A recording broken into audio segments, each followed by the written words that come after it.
¿Cómo se pueden fortalecer o crear mecanismos de gobernanza democrática de datos en América Latina? Creo que es muy importante pensarlos como un espacio de trabajo multiactor, donde tienen que estar articuladas diferentes estrategias de la academia, la sociedad civil, la empresa y el gobierno. Pero siento que igual el actor más importante es el gobierno, precisamente porque es al final quien pone algunas reglas. Si bien hay algunas iniciativas que parten del sector privado, si queremos hablar de gobernanza, tiene que haber alguien que gobierne y precisamente es el gobierno quien da esas pautas. Y no solo desde el Ejecutivo, sino pensándolo también como el Estado, ¿sí? No necesariamente como el gobierno, sino allí está el legislativo, está el Ejecutivo y los organismos de control deberían jugar un rol fundamental en la gobernanza democrática de los datos, pero no termina pasando. Entonces existen dos líneas. Primero está los datos hacia el privado, que normalmente están muy bien regulados por leyes de protección de datos personales y así, pero luego están los datos como producto de acciones públicas que genera el Estado. Y allí siento que hace falta mucha más organización para que los ciudadanos puedan acceder mejor a la información pública, pero sobre todo se puedan crear interfaces, aplicaciones y otra serie de usos que tomen como base los datos, pero que al final den unos mejores servicios a los ciudadanos. Entonces, sí tiene que haber un trabajo multiactor, tiene que estar gobernado de alguna manera y en esta gobernanza el gobierno tiene que participar activamente, pero con una mirada más amplia de Estado, donde están participando los diferentes ramas. ¿Qué desafíos enfrenta Colombia en materia de datos hoy? Los principales desafíos de Colombia en materia de datos vienen con los esfuerzos de aterrizar la política pública de intercambio de datos o de infraestructura de datos a acciones puntuales que se puedan implementar. Ha habido unos buenos acercamientos en papel sobre cómo deberíamos organizar la infraestructura de datos del país. En la práctica se quedan muchos mecanismos por fuera que den luces hacia la implementación. Creo que eso es común en las políticas públicas. Muchas veces la ejecución, la implementación de las políticas pues queda a manos de algún resto de equipos técnicos que lo implementan de diferentes maneras, pero en particular en el trabajo con datos siento que debería haber mayor detalle en cómo los diferentes perfiles que participan de esto pueden llegar a que tengamos unas políticas aplicadas que sean útiles y prácticas y ejecutables. Debería haber mayor diálogo con organizaciones de la sociedad civil.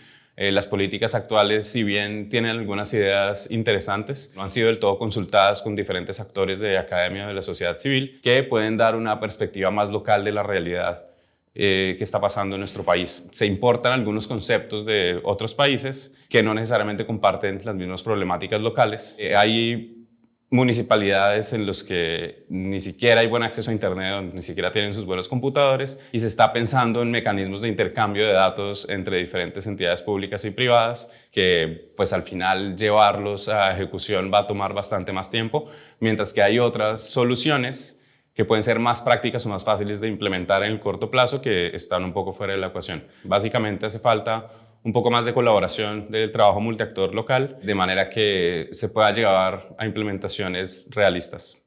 ¿Cuál es el rol de las pequeñas y medianas empresas en construir la democracia de datos?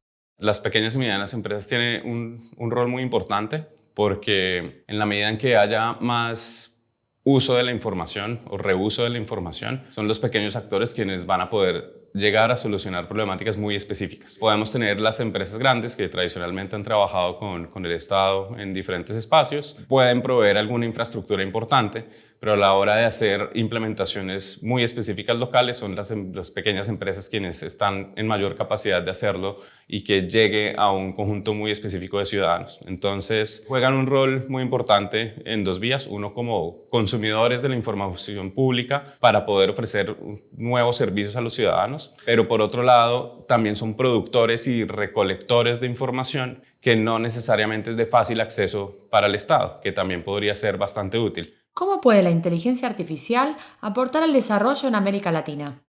Creo que hay muchas oportunidades de desarrollo utilizando inteligencia artificial en América Latina, ya que estas tecnologías nos permiten analizar información que de otra manera sería muy costoso. Un ejemplo de esto son todos los datos que aportan a la planeación y ejecución de políticas públicas. Tenemos muchísima información histórica que normalmente es no estructurada o información que viene en textos, documentos, que básicamente normalmente requieren un equipo de abogados, de politólogos, revisando manualmente la información. Estos procesos se pueden automatizar y crear interfaces que permitan sacar conclusiones mucho mejor y más rápido.